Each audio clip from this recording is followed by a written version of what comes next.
ভবিষ্যৎ বাংলাদেশের অনেক স্বপ্নই এখন দেখা হচ্ছে তারেক রহমানকে ঘিরে। নির্বাচন হলে তিনি যে দেশের প্রধানমন্ত্রী হবেন এ বিষয়ে কোনো সন্দেহ নেই, যার ফলে এখন থেকেই তারেক রহমানের বিভিন্ন পরিকল্পনা উদ্দেশ্য সম্পর্কে জানতে ইচ্ছুক দেশের বেশিরভাগ জনগণ।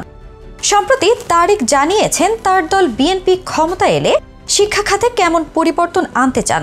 দেশের শিক্ষার্থীদের ইংরেজি শেখা বাধ্যতামূলক করার পাশাপাশি তৃতীয় আরেকটি ভাষা শেখার ব্যাপারেও জোর দেবেন বলে জানিয়েছেন তারেক রহমান।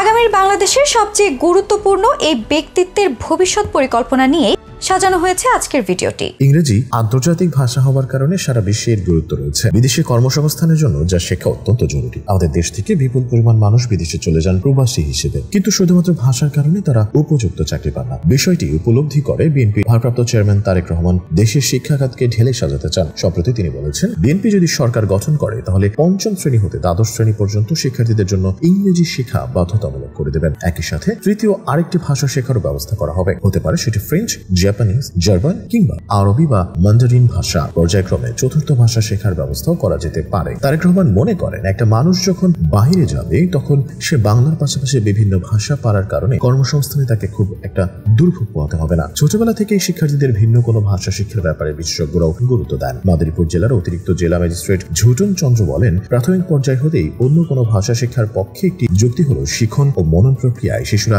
যে কোনো নতুন বিষয়ের প্রতি অত্যন্ত কৌতূহলী। সঠিক পরিবেশ থাকলে এটি শিশুর পক্ষে ছোটবেলা থেকে সঠিক উচ্চারণ সহ ভাষার মৌলিক ব্যাকরণ যেভাবে আয়ত্ত করা সম্ভব, একজন প্রাপ্তবয়স্ক মানুষের পক্ষে তা আরো কঠিন। বিশ্বখ্যাত শিক্ষা প্রতিষ্ঠানে MIT কর্তৃক পরিচালিত এক গবেষণায় দেখা গেছে, 10 বছর বয়সে দুটি ভাষা শিখেছে এমন মানুষের মধ্যে নির্ভুল ও সঠিক উচ্চারণ সহ ভাষা শেখার প্রবণতা সবচেয়ে বেশি। আর এই হার 18 থেকে 20 বছর বয়সে তুলনামূলক কম এবং প্রাপ্তবয়স্কদের মধ্যে আরো কম। যদিও অনেক ক্ষেত্রে ব্যতিক্রম দেখা যায়। শিশুদের মস্তিষ্ক নতুন শব্দ শেখার জন্য সবচেয়ে বেশি সচেতন ও উপযোগী থাকে, যারা ক্রমান্বয়ে উচ্চারণ, শব্দের গঠন ও বাক্য গঠন শিখে। এটা সন্দেহাতীত ভাবে প্রমাণিত যে একজন প্রাপ্তবয়স্কের তুলনায় একজন শিশুর পক্ষে দ্রুততম সময়ে সবচেয়ে শুদ্ধ উচ্চারণ সহ ভাষা শেখা সম্ভব। মজার বিষয় হলো, বাল্যকাল থেকে একসঙ্গে দুটি ভাষা শেখা শুরু করলে শিশুদের চেতনা, জ্ঞান ও বোধশক্তি অনেক উন্নত হয় এবং দ্রুত বিকাশ ঘটে। আরো গুরুত্বপূর্ণ বিষয় হলো, তারা শুধু একটি নতুন ভাষায় শিখে না, একই সঙ্গে ওই দেশের সংস্কৃতি, ইতিহাস ও রাজনীতি সম্পর্কে জ্ঞান লাভ করে, যা তাকে আরো পরিণত ও সমৃদ্ধ হতে সাহায্য করে। তারেক রহমান আরো বলেন, আগামীতে বিএনপি ক্ষমতায় গেলে শিক্ষা খাতে বাজেট বাড়ানোর উপর জোর দেবে। বিশেষ করে প্রাথমিক বিদ্যালয়ের বিষয়ে জোর দেওয়া হবে। যোগ্যতা সম্পন্ন শিক্ষক নিয়োগ দেওয়া হবে যাতে শিক্ষার মান বাড়ে এবং শিক্ষার্থীরা সামাজিক মূল্যবোধ সম্পর্কে প্রাথমিক পর্যায় থেকে ধারণা লাভ করে। শিক্ষার্থীদের জন্য খেলাধুলা বাধ্যতামূলক করতে হবে। তাদের হাতের লেখা ও আর্টের প্রতি জোর দেওয়া হবে। বিএনপি আগামীতে নির্বাচিত হয়ে ক্ষমতায় গেলে পরিবেশ